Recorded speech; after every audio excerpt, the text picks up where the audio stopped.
Hi, I'm Robert Wright. I run the Nonzero Foundation, which produces all the shows on Blogging Heads TV and Meaning of Life TV. We host a variety of voices, some of them pretty unorthodox, and we encourage dialogue that is sharp but civil. We think fostering constructive conversation is especially important now that America and the world are looking kind of fragile. If you agree that our mission is important, I hope you'll consider helping us shoulder the cost. You can do that by becoming one of our cherished patrons at patreon.com/Nonzero Foundation. That's NonzeroFoundation. Thanks. We need your help, and we deeply appreciate it. Hi, John. Hi, Bob. How you doing? I'm just fine, considering the state of the nation and the virus and all that stuff. Well, the state of the virus is healthy. Unfortunately, it's our enemy, so that's yes, bad news. That's right. Well, let me introduce us. I'm Robert Wright. This is The Wright Show, available on both streaming video and via audio podcast, John. We're going multimedia here. You are John Judis, well-known writer about politics and stuff. We're going to talk about your book. Let me show our viewers, those who aren't listening on podcasts, what it would look like if they downloaded it on Audible, as I did. The book is called The Socialist Awakening. Nice green there, that jacket. Here, I'll show you my copy, too. It's the actual print book. Yeah, that's a little clearer. I'm getting some weird. Oh, yeah, it's you the are. curtains. You're getting it's the curtains glare. reflecting off of the glass of my smartphone. So never mind. I withdraw that visual. So there is a socialist revival, apparently. We've all heard of Bernie Sanders. He's made the word respectable again. And you are kind of perfectly positioned to write this because you were not only a socialist before it was cool, you were a socialist before it was uncool. You were a socialist when it was cool, like in the early 70s and stuff, right? Isn't that true? Yes, even before that. I was not going to force you to give any further clues as to how old you may or may not be. I'm almost exactly Bernie's age. 15 days apart, I think. Really? Well, I got to say, you're doing as good a job as he is of remaining sharp. What is the secret? I don't know. Maybe athletics. That's what they say, and I read these New York Times op-eds occasionally. They say that sports is the key. So I play tennis a lot. You do play tennis? Yeah. Who's going to win the French Open? Probably the virus. I don't think so. I think it's too late for that. Anyway, the people will know the answer to that by the time this airs. So, anyway, let's talk about now. You and I were together at the New Republic, okay, in the late 80s or early 90s. I think I met you in 88, 89, and you were doing some writing for the magazine, and I think you later developed a closer association. In your book, you mentioned the New Republic as being now among the magazines that kind of represent the socialist revival as having socialist leanings. It certainly wouldn't have been mistaken for a socialist magazine back when you and I were there. And in fact, there weren't many things that would have been. The word socialist had pretty much been excluded from the conversation. And I guess in listening to your book, I came to realize more than I had before that there's some question as to, to what extent does the revival of the word represent the revival of the ideology, and to what extent does it represent a loosening of the definition of socialism, right? Yeah, that's a good question. I mean, it's the same thing with populism or nationalism. There is no definition of socialism. It's changed over the years. There's different kinds of socialism, but what we're experiencing now, Bernie voters, I mean, there was even before Sanders ran for president, you could see these very odd results among young people. you ask, are you favorable attitude towards socialism? You get, 45, 50% of 18 to 29-year-olds. And now what was that about? That was not about the Soviet Union. It wasn't about the kind of orthodox Marxism that I espoused back when in the 60s, early 70s, that Bernie Sanders did too, where the idea was that you were democratic, but the government basically was going to control all the means of production, all the industry. That's really not what the kids are thinking about. There's still some socialist organizations and things like that are back in that mold of thought. But Bernie changed. I changed in the 90s as well. And really what we're talking about now is a shift of power from capital to labor, more power for working people, more equality, racial, sexual, economic, ending the incredible disparities of wealth. And when particular kinds of sectors of industry prove intransigent, then government really has to step in, for instance, in healthcare, energy, transportation, but still a private market, no obliteration of capitalism as such, but socialism is something really that exists within capitalism. And that's the change. That's a big change in people's thinking. Mm-hmm. Okay, so maybe just to put a little more flesh on that, you could tell me how close I am to being a socialist. Who knows? Maybe I already qualify. Let me tell you. So I'm for universal health care. I would like to see a way more progressive tax structure. I would like that money used to significantly supplement funding for public education. The public schools in low income areas, even to the extent of giving them more money per student than schools in less kind of challenging areas, but a pretty, which would mean a significantly increased role of the federal government in the funding of schools, which now are very dependent on local property taxes, which of course vary. I'd be happy to see, it's not a hobby horse of mine, the government paying for college education, but I'd be fine for that, with that, and vocational school. I'd be happy to see the government be the employer of last resort, ensure that everyone who's capable of working can work and at least at a minimum wage, and those who aren't capable of working, should I think be guaranteed a comparable minimum level of income. Am I already there? Am I a socialist? And what about the workplace? Should workers have more say over what's happening in their workplaces? Should there be more labor unions? Should there be labor representatives on boards of directors? Again, I think these are all elements of socialism within capitalism. And again, the big disparity, and the reason I think Bernie would have had a lot of trouble had he gotten the nomination, is that for the generation of people who grew up in the Cold War, socialism really still is identified more with undemocratic, with Soviet Union, Venezuela, places like that. But again, for the kids, they see something very much like what you're talking about. And you get older politicians, let's say Elizabeth Warren, there wasn't really a dime's worth of difference between her and Sanders. I mean, there was, people would try to parse out this and that, but they were very similar, or between Sherrod Brown and Sanders, or between the members of the Progressive Caucus in the House and Sanders. But, for a lot of them, if they called themselves socialists, they would be in trouble politically.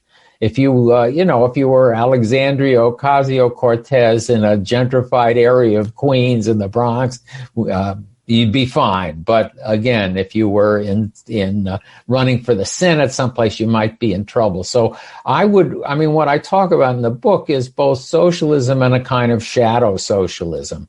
And you're a shadow socialist. Shadow social. Okay, I've now found my label. Thank you for that. I know how to introduce myself at parties. Should we ever have parties again? Okay. So then to some extent, the label has loosened, but then there's also been something concrete and real in terms of an actual shift of attitudes about policies, labels aside, right? Yes. And go ahead. You see it even among, you see it for Joe Biden having to really move leftward in this election and the kind of things that he's proposing. Again, tax reform that would be redistributive,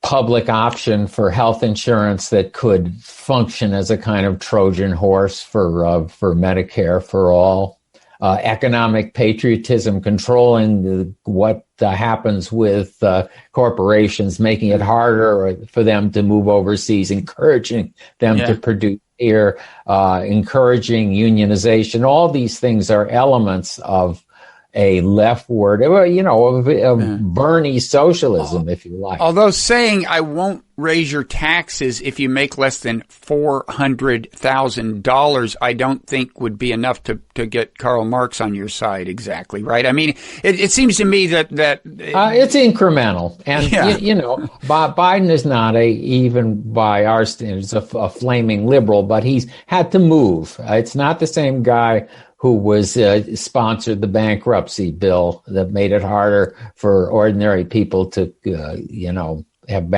go bankrupt. So it's he's had to change. And my view is that we're in a kind of very similar situation that we were in, late 20s, early 30s, both in the United States and Europe, where we're going to have a lot more government intervention in the economy. And the question is, what shape is it going to take? You get Mitch McConnell. They agreed to $1 trillion spending bill 6 months ago. That was inconceivable 10 or 15 years ago. Yeah.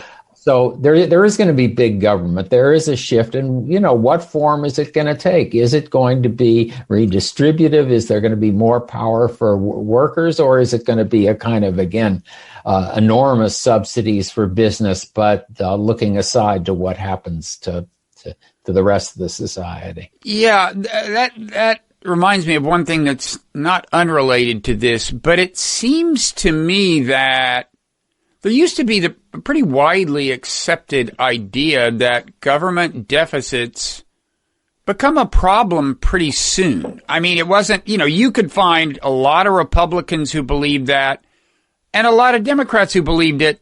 Now, Republicans kind of began evading the question back with supply side economics when they would claim that, oh, don't worry, you cut taxes, the deficit magically doesn't go down because tax cuts pay for themselves through incentive effects and blah, blah, blah. It's far from clear that that's actually the case, but it helped them get into the tax cut business. It seems to me that now, especially, beginning maybe with the 2008 recession, but especially with the pandemic, it's almost like, people, I don't want to say they don't worry about deficits anymore, but you think there's just a totally new attitude out there? Yes, there's a new attitude, but the same kind of questions that prevail, which is what kind of deficits are they? And if they don't encourage economic growth, if, for instance, they go towards wealthy people putting their money in the bank and it going nowhere, then you are eventually going to get inflation. You are going to get, because you're not, or you'll get huge trade deficits, one or the other. It's not going to work out for the benefit of the country. So we should run deficits, but they should go into people's pockets so they can, who need to spend, and they should go to encourage economic growth. The usual litany with infrastructure and stuff like that. So I think that's an important aspect. And if you do that, then you can keep deficits under control. And we also have the advantage that the dollar is an international currency. So we don't have the same kind of pressures that a lot of countries have. Yeah, I've never understood exactly how that's a get out of jail free card, but everybody says it is. I think I agree that especially if your goal is short-term stimulus, you want to put the money in the hands of people who will spend it. And that's why I think a certain amount of the pandemic relief stuff was kind of wasted. Some of it went to people of a fairly high income level who didn't have any particular way to spend it. But I think there are people that argue with you about whether that even a consumption-based tax cut doesn't have inflationary effects. But I don't want to have that argument. I just want to know. Well, it depends on what the rate of unemployment is, too. Yeah. I mean, yeah, and whether there's unused capacity. Right. If we're in the 60s and we have 4% unemployment and the factories are humming and so on and so on, and you have a big deficit, you're going to have inflation. So that's okay. So back to the underlying causes of the leftward shift that there has been, especially among the young. What do you see as the key factors? Well, I think the key factor is the Great Recession. And now we have the recurrence of a big recession and a pandemic. That's when you see attitudes of beginning to change. If you actually, I did the data for progress, and YouGov gave me these their raw polling with a little gadget that allowed me to make tabulations.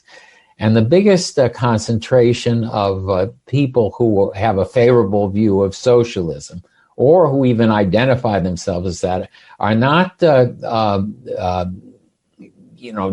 doctors or engineers. They're people who graduated from college but didn't go any farther. Now, these are people who were under tremendous pressure in the last 20 years. You have the combination of student debt and the expectation that you'll get ahead, but those expectations frustrated by the Great Recession. So, that's when you're really among young people, you see not so much, I don't think the socialism part is as critical as skepticism about capitalism and the idea that if we just let things go, everything's going to be okay. So I think that you get a lot of skepticism, Occupy Wall Street. And the other part of that is, well, the alternative is socialism, but it's not, again, the socialism of Karl Marx or the Soviet Union that the kids are thinking about. The other factor is climate change. I don't go nutty over climate change. I'm the older generation, but I think for a lot of people growing up, it's very much like the threat of nuclear war was for us in the 1950s. Mm-hmm. It's something very immediate. In a way, it really isn't to me. I'm sorry, but I don't worry about it. I understand the issues, and I think what Trump has done and all the EPA is awful, but it's not heartfelt, but I think it is heartfelt for the kids. And I think, again, it's an area where they realize if you just let the oil companies, et cetera, do their business as usual, you're going to be in trouble. So we need something else. And we're defining kids as, well, kind of the age of your kids, right? Which is what, in their late 20s, 30s? My measuring is 18 to 40. 18 to 40 I'm is sorry, what you mean I have to apologize to 40-years-olds for calling them kids, but by the time you're 40, you're happy to be called a kid. At 25, you resent it. At 40, you welcome it. Okay, and now that's interesting. So climate change. In the first round, socialism, ecology. In fact, that word became a word in the late 60s, early 70s. Environmentalism became a thing. It in a way, for the first time as a big thing. Rachel Carson's Silent Spring was early 60s, but it really started mushrooming late 60s, early 70s. So environmentalism was part of the first round, right? Right. Earth Day. 1970, I think, was Earth Day. Yeah. And its function in aiding the socialist kind of awakening is to remind people of the shortcomings of capitalism. The capitalism by itself will not solve all problems. Right. Yeah. It's funny. That's something we were taught in college, even when I was, late 70s. None of these economists were trying to turn us into socialists, but they emphasized that there are these things called externalities that the market will not take care of. Right. And I guess we're just seeing bigger and scarier versions of those. Now, I assume growing income inequality and wealth inequality is also part of what's driving this and is intertwined with some of the things you've already cited.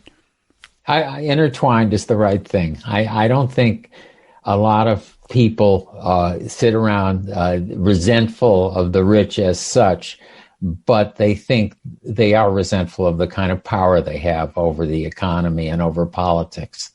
I think when Bernie again talked about a political revolution, he wasn't talking about the armed struggle or people going to the barricades, but he really was talking about changing our political process so that we have the average person has the same kind of power as Steve Mnuchin or one of these other characters, hedge fund people.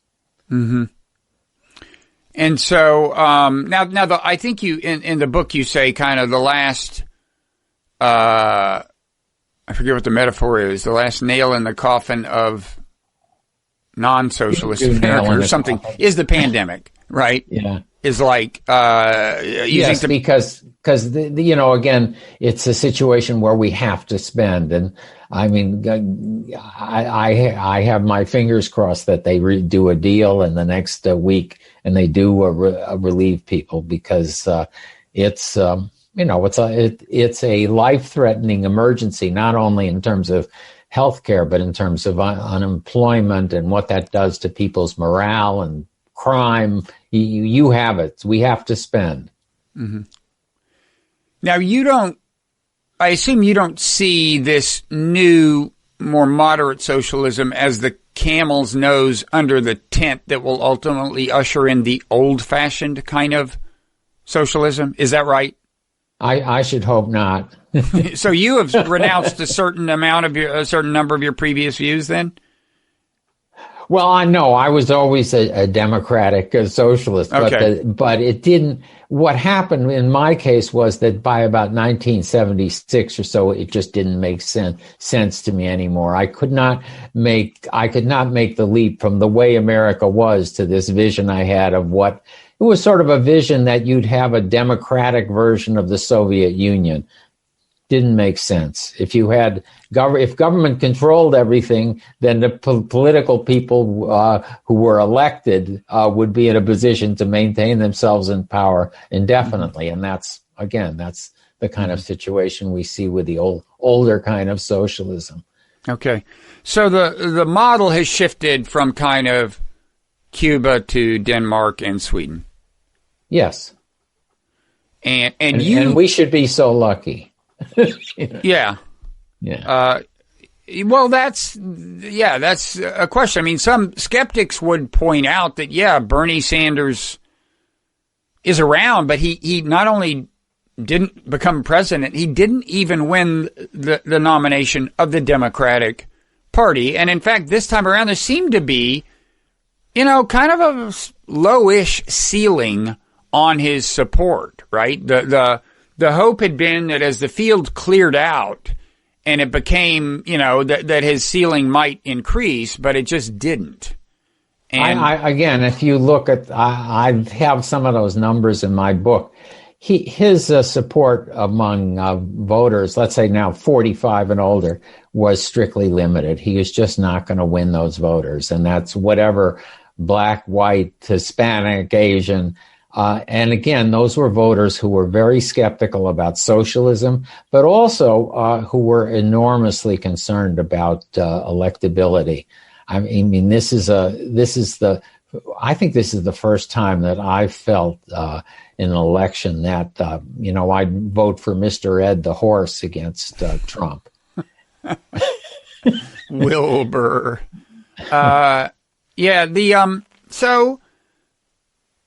We can agree on that for sure. So that really put a ceiling, I think, too, on Bernie's support. And after he won Nevada, and it looked like he was going to get the nomination, that's when all Biden had to do basically was win South Carolina, and it was all over. Yeah. So let me ask you a question that fascinates me. It's about, well, actually, let's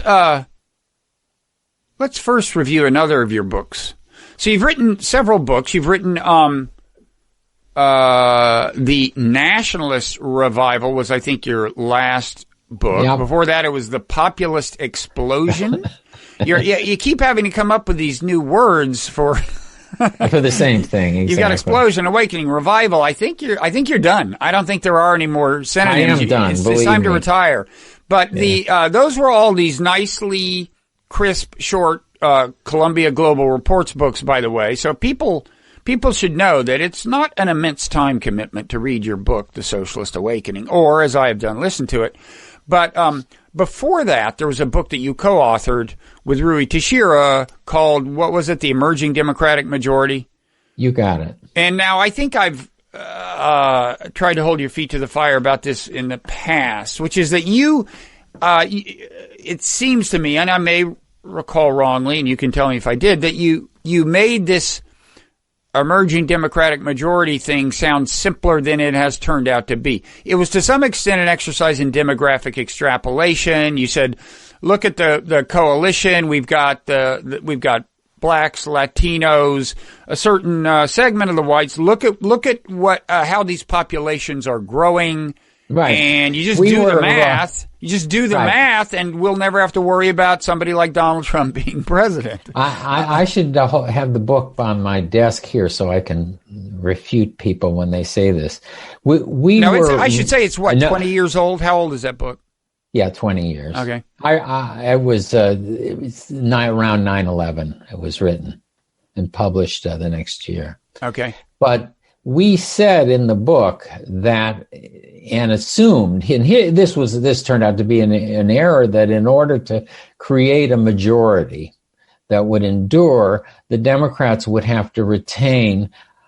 We later made an actual estimate of about 40% of the older New Deal liberal white working class, and it didn't turn out that way. And the 2010 election was critical in showing that the Democrats weren't going to be able to hold that part of the electorate. With Hillary Clinton, it dropped, I think, below 30%. So that's the part. I would personally thought that after Obama won in 2008, he would have a chance to build the kind of majority that Franklin Roosevelt did by, bringing us out of the Great Recession, succeeding social programs. But it didn't work out that way, and and again, that was my mistake. And I think I misjudged the kind of obstacles that Obama faced in doing that. So, we've reverted to a situation of a kind of unstable equilibrium between the parties, where, the Republicans in off-year elections in 2014, 2018 do pretty well, and the Democrats have a popular majority in the presidential years. It's going to get shaken up in the next decade, but it's not clear yet exactly the direction it's going to go.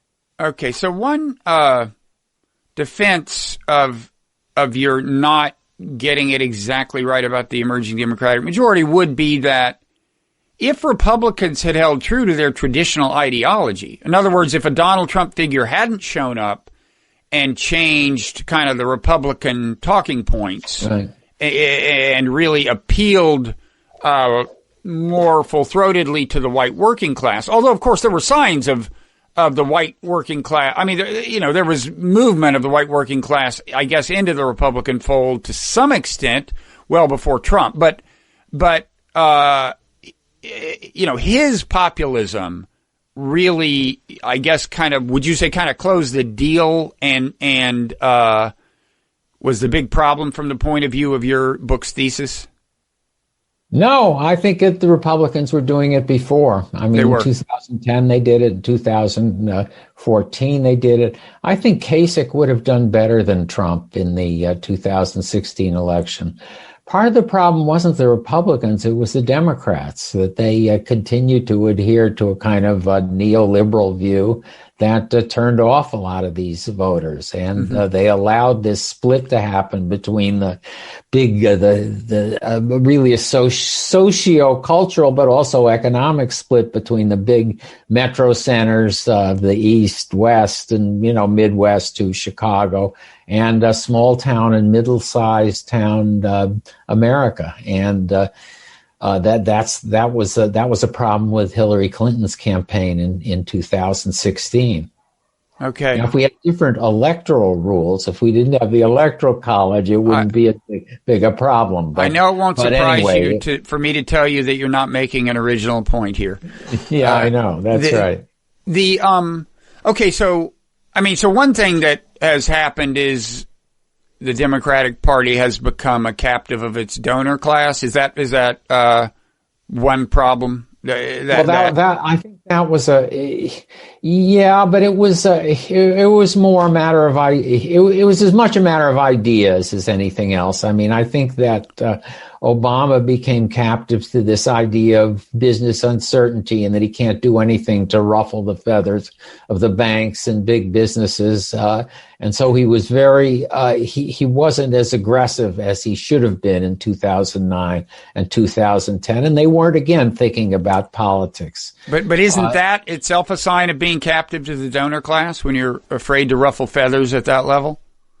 I think, again, they had an economic theory that Larry Summers' theory when he's in office, not necessarily his theory when he's out of office, that business confidence is essential to prosperity. But if you were a good Marxist, you would view these theories as mere superstructure and explain them in terms of base, which would be the Democratic donor class, right? Right. Well, there are some theorists I think his name is Ferguson and Rogers, who have exactly that theory, a kind of money-based theory of Democratic and Republican politics. But I think that ideas play a role. I share Keynes's view of bad this. Marxist. So another line of critique, though, of your emerging Democratic majority book would be, okay, you can say that you hadn't anticipated the Republicans increasingly encroaching on the on the white working class, but to some extent that was almost, if not predictable, a nearly inevitable consequence of internal contradictions within the Democratic coalition. In other words, if you look at, why is the white working class gettable? Why are they susceptible to some of Trump's talking points?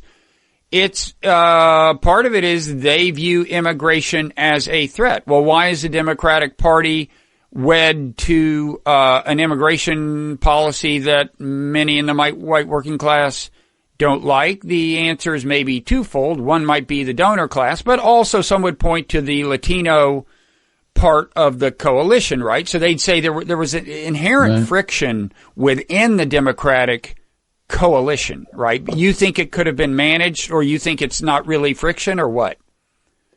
Oh, I think it's definitely a problem. I'm not denying that. And it's a problem with trade also. And I think, again, you could put it the donor class if you want, but a lot of Democrats, particularly Wall Street, Silicon Valley, were very hot on the idea of free trade, in quotes, with China.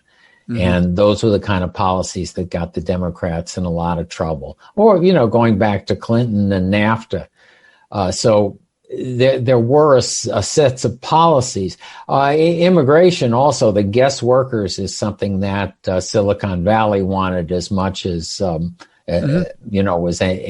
Silicon Valley, again, Democrats and liberals wanted as much as anybody else. And the irony of it is, if you look at the polling among Hispanics, the objections to illegal immigration are about the same among whites and Hispanics. There's not it's a matter of the Latino lobbies, the immigration lawyers and stuff like that, having an immense amount of power in the Democratic Party. And, that again, this was a problem that Hillary Clinton had, and that I think it is remediable. which is that you're for doing something about illegal immigration. We can't have 12 million people in this country who basically are powerless and docile and can be manipulated by employers and are subject to all kinds of hardships. So we need some kind of path to citizenship, but we also need border security. That's not something inconsequential or irrelevant. And the Democrats have continued to ignore that issue. They just say nothing about it. And Trump has made that easy by being so nutty about it in a way. I mean, it's are you for or against having a, $1 billion wall between the United States and Mexico? And the obvious answer is no. But are you for doing something so employers have to check who they're hiring? Yeah, that's something, again, that's something feasible that the Democrats could be for and that labor unions were for in the past. So, again, I think that there's a way to bridge these differences, but the Democrats have allowed themselves to be too much a party of a particular, again, socio-cultural niche in the United States. I mean, Biden is attractive partly because he isn't. I mean, he is a Scranton, Pennsylvania. I mean, that's an enormous advantage. And I think that a lot of people who might not have voted for, Kamala Harris if she'd been the nominee are perfectly comfortable with Biden. And it's not a matter of black and white. It's a matter of culture and the fact that they think that he understands them in a way that other Democrats don't. Yeah. I think you're right that Trump, in his various forms of extremeness, has made it hard for Democrats to embrace certain kinds of moderate positions. I mean, they are pushed rhetorically into the opposite extreme. It's like I had never heard of anybody outside the Cato Institute saying they were for open borders until Trump. Right? I mean, because nations never permit truly open borders, except in the special case of the EU within the EU. And yet suddenly you were hearing people act as if you said you weren't for open borders. That meant you wanted kids in cages or something, Right. And you get the Democrats, so this question about whether you want to have, you're going to have Medicare for all. Does that mean that anybody who's in the country can get care? Regardless of whether they're citizens. Now, in Canada, you have to have a residency. You have to have at least an official residency. You can't just go into a doctor and demand care. If the emergency is different. But, you have all the Democrats raising their hand and saying, yeah, that's obvious. We should, allow Medicare for all for anybody who's in the country. So, again, I think that they've gone to the other extreme. And you can get into the stuff about the police, defunding or abolishing the police, reforming the police, transforming them in certain areas and cities where it's a really, really big problem. Yeah, absolutely. But defunding them? I mean, in Montgomery County, I mean, that would make no sense. Why should we do that? We'd have more crime. We wouldn't have any, you'd call 9/11. So anyway, yes. Yeah. Trump has made us a little crazy, and it's affected certain parts of the Democratic Party as well. Yeah, though I think the defunding the police issue points at something else and kind of draws us back to something that was implicit in what we've been talking about, in talking about the Democratic coalition and so on, which is, I guess maybe it's the question of identity politics. It's the question of the social justice movement's influence on things. And I wanted to ask you about this anyway, because its connection to socialism is the connection of socialism to identity politics. And I don't mean that pejoratively. I mean, some people use the term identity politics is usually used pejoratively, maybe, but people know what I mean. What I mean is, in this context, sometimes having to make a decision about whether you emphasize class issues, economic class issues, or issues of ethnic identity.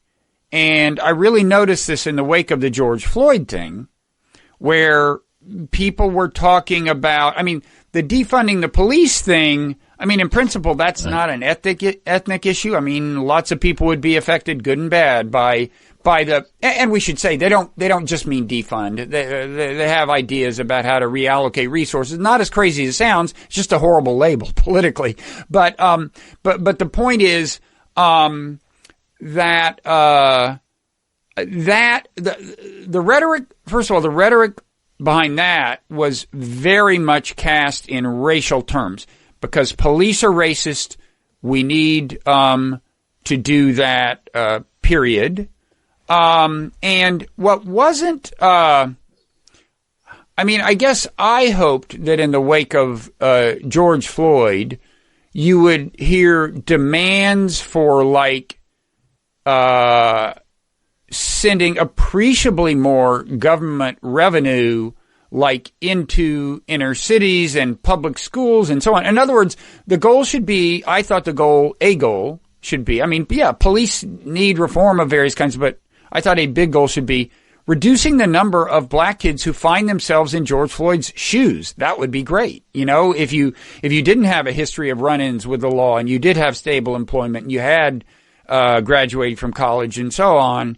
And it seemed to me it was an opportunity to steer resources in that direction, but probably the politically effective way to do that would have been to also steer resources toward lower income people generally. I mean, build up some support, get some Trump supporters behind this, right? I mean, right. So we agree on this. Yeah. So, but talk about the connection to socialism, because classically, if these were classic socialists, they would have been saying that, right? They would have been saying class is the fundamental thing to talk about. We are in a situation in the United States where we do not have that kind of comprehensive leadership, where there isn't where we really have not replaced the kind of, let's say we go from the New Deal ideas to a more neoliberal ideas, market fundamentalism, where the market's more important. We haven't yet made that transition, so that there's a kind of common way that people understand these problems, and they understand them in a way that, well, we can't, let's say, advocate reparations as a solution, because that's going to just blow away half of what should be our base, and we'll end up losing elections, and we'll screw exactly the people we want to help. Right. So we have to find common ground, but it doesn't exist right now. Biden is a kind of placeholder. We're going to have a new generation of politicians who figure it out. But let me just say one more thing. We had this kind of same kind of situation in the late 60s and early 70s in the New Left, where you didn't have a kind of common view of what was going on. And so each of the individual groups, whether they were feminists, blacks, Hispanics, would adopt the most radical ideas. They would try to substitute their own part for the whole. Similarly, here you have all the particular movements going to extremes. With the environmental movement, I don't know whether I don't know if Extinction Rebellion is that important in the United States. In Britain, they were advocating carbon-free by 2025. Something, they take all the cars off the road, the heaters. Nobody could ride in planes, etc. So, in other words, we need a kind of common way of understanding how we're going to get the bottom and the middle of society together and overcome the kind of socio-cultural things through common economic program. So I'm just in a long-winded way agreeing with you. But, two things. I mean, first, your reference to the New Left is interesting. In your book, you say that the New Left, what was called the New Left in like late 60s, early 70s, which was right, not as much about, workers of the world uniting and these class issues, more about issues of racial justice, civil rights, environment, and so on, that the New Left emerged because we were in a period of relative prosperity, and there wasn't the sheerly economic needs of the lower class weren't as pronounced as they had been once. It occurred to me that if you see today's socialism as in some ways analogous to the New Left, in the sense that it's not emphasizing class-based issues as much, an explanation might be not that there weren't a lot of working class people who felt they were hurting, but that they were not in the same orbit occupied by like young people at college. These progressives, they don't know people. They don't know people in small towns in Missouri, right? I mean, it has to do partly with the growing, people have noted the growing, just kind of cultural segmentation of America. Do you see what I mean? Yes, absolutely. And it will take politicians from those parts of America to figure it out. I always used to say that the way the liberals in Canada won would be they'd get somebody from Quebec. They wouldn't get an English-speaking person. We need the equivalent of Bill Clinton, some guy from Arkansas who can, bridge. I mean, Clinton's virtue was he was partly Little Rock and partly Yale and Oxford. He could bridge those kind of differences. That's exactly the kind of politics we need, but we're not at that point. Sherrod Brown. Well, I liked Sherrod Brown. I was doing a Washington Post magazine piece on his presidential run, and I was, in the middle of the draft of it, and I got a call from his press person saying he was dropping out. I think he had some of the characteristics. He might have had problems himself winning the nomination. He's not the most dynamic candidate. But again, yes, somebody like that. That's why I and a lot of people who think like I did fastened on his candidacy. Do you think any of the challenge, though, involves actually convincing what we've been calling the kids to change their minds about some things? I mean, there are some of the most energetic, politically active, kind of promising political actors in their kind of 20s and maybe 30s, right. Like they really don't see that a label like defund the police is complete political suicide in America for years to come.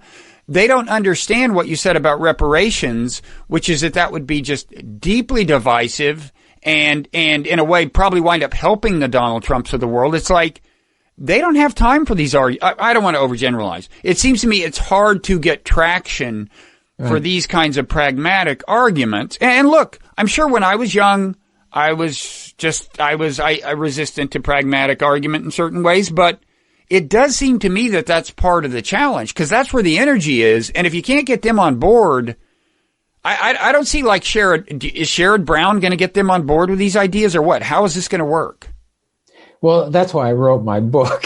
Oh, your book will do it. Well, okay. No, I'm not saying my book will do it, but unlike the other books, it was an argument for a position. It wasn't, my populism book really wasn't that. It was more descriptive and analytical. This one was an argument for what you're talking about and what I've been talking about. It was trying to convince the kids that they have to take a more comprehensive look at it and see what will unite these different parts of the country who suffer in many ways common grievances.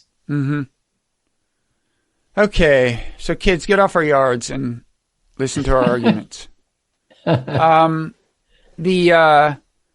see what else I wanted to ask you about. I think one thing a hobby horse of mine, I think near the end of the book, you talk about some issues that need to be addressed at the international level, like environment, but you emphasize that economic labor issues need to be addressed at the national level. My own view is that increasingly we're going to have to find ways to address labor and not just environmental issues at the level of multinational governments, in trade agreements, and so on. You do you mean to rule that out, or do you just think you're just not that optimistic about great stuff happening on that front, or what? I'm not that optimistic. I think the China-U.S. rivalry is real, and we have a situation where China, and to some extent some of the other Asian economies, and this is true too of Germany, have built these huge trade surpluses by suppressing consumer demand within their own countries. And it's hard for me to figure out a way to resolve these issues internationally. I think that this was part of Trump as a kind of canary in the coal mine. I mean, his China stuff. I think he was addressing real problems. I think his solutions for them have been mostly bogus, but it's a real problem. And if I had to look at the international organizations, there's been just a steady deterioration over the last 30 years since the end of the Cold War. NATO, UN, IMF, you name it.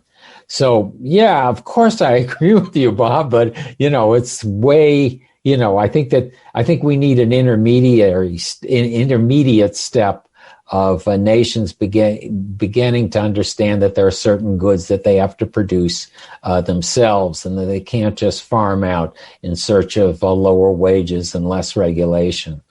So supply chains, yes, we have to make a lot of those drugs ourselves. Let me give you an example of a very incremental version of what I mean, and this will involve giving Trump some credit, although it may turn out that even this is kind of bogus and symbolic, but it was interesting to me. In his version of NAFTA, or whatever he's calling NAFTA to the U.S., Canada, Mexico, or Mexico, Canada, something. Yeah, I can never remember. It's either USMCA or USCMA. He did negotiate in this rule or his negotiators did, that in order for a car to qualify for free trade within North America, it has to, let's see, I think it's at some percentage of its part. Content rule. What's that? Some percent, yes. You can't ship something from China to Mexico and then ship it to the United States. No, it isn't just that. It was more interesting than that. It's that it's at a certain percentage of its parts or something like this have to have been made in factories whose average wage or minimum wage is something, whatever the details. I apologize. Yeah. It doesn't matter anyway. The point is the kind of thing it is. Yes, it's a wage. It affects a tip to put a floor on wages. Yeah. Again, I'm not an expert on these things, and I've seen people poke holes in it and say they're loopholes. But from my vantage point, it was an improvement on what we have, and right. I think that that's Robert Lighthizer, the U.S. Trade Representative, is the one guy from this whole panoply of various characters that Trump has brought in who has done a decent job. He seems to be the most capable person involved in the trade negotiations, as far as I can tell. And he may be the only capable person in the whole cabinet, too. So. It's possible. So, so I don't know. Is there anything else you want to say about the book? Why don't you, if you do, say it, and if not, I may ask you a couple of just questions about contemporary politics. Oh, that's fine. We can talk contemporary politics. Okay, so this, let's see, what I can say for sure, this will come out in a week or two, but certainly before the election. And so we should stipulate that right now we're in this weird time where Trump acquired COVID, has now triumphantly left the hospital and done this balcony appearance and so on. So neither you nor I think, purports to know how this weirdness is going to play out. But it is the case that people will see our conversation before the election has taken place. So that's the kind of time frame we're in. I don't know. What are your thoughts on this whole thing? Are you optimistic about the election at this moment? Well, I'm optimistic that Biden will win the electoral votes. There could be all kinds of chicanery and through lawyers or what have you to try to throw the election into the Supreme Court. I don't know about that. We just don't know what'll happen. But in terms of public support, I think, yes, I think he has the support to defeat Trump. I think that Trump has lost significant support among senior citizens who are very scared by this virus stuff, and among the white working class as well. And you can see it in the polls. So it's not just upper middle class women from the suburbs who have turned against him. I mean, whole groups of very important supporters of his from the past are going to vote against him. And you don't think his, don't fear the Reaper message is going to work? His new, see, I beat COVID, see how easy it is? We just don't know. I mean, again, this is going to be in 2 weeks. I had steroids when I had back problems and I did stuff. too. You did and too? They make you and feel really good. Yes, yeah. I thought I could. I mean, my game actually improved immeasurably, but I thought really I could lift a 300-pound man and throw him across the street. I mean, you just feel buoyant and strong. What did you have? Prednisone? Yes, I think that's what it was. Yeah, that was what I had, and it was miraculous. It also made me a little bit more of an asshole, so I think a little more belligerent, and I think so. And this prednisone is pretty comparable to the steroid Trump took, I think. So, again, these pronouncements these opinions are a hostage to fortune because things will have played out by the time people hear them. But I do think if he stays on this steroid, it makes it less likely that he'll do what some people thought he might, which is come out of this humbler and, I've learned and we've all been expecting. I thought when he won the election in November 2016, he would, sort of sand off all the rough edges, the Mexican rapists and the judge, was all that stuff and act presidential. It turns out that he doesn't. He's rigid in his outlook, and once something works, isn't there a term for this in business? When a business succeeds at one thing, it can't stop doing it. It can't. I mean, that's the Trump. Innovator's dilemma, or something. Yeah, so he's basically still in the fall of 2016. Build the wall with screaming supporters. Making the most incendiary comments about his opponent, and he's also lost his wit.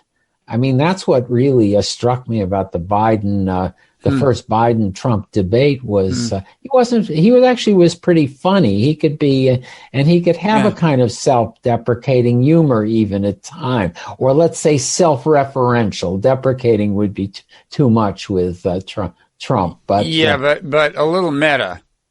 Yeah, like with Hillary, when Hillary said, she said something like, "I'd hate to live in a country you were president," and he said, "Yeah, that's because you'd be in jail." I mean, as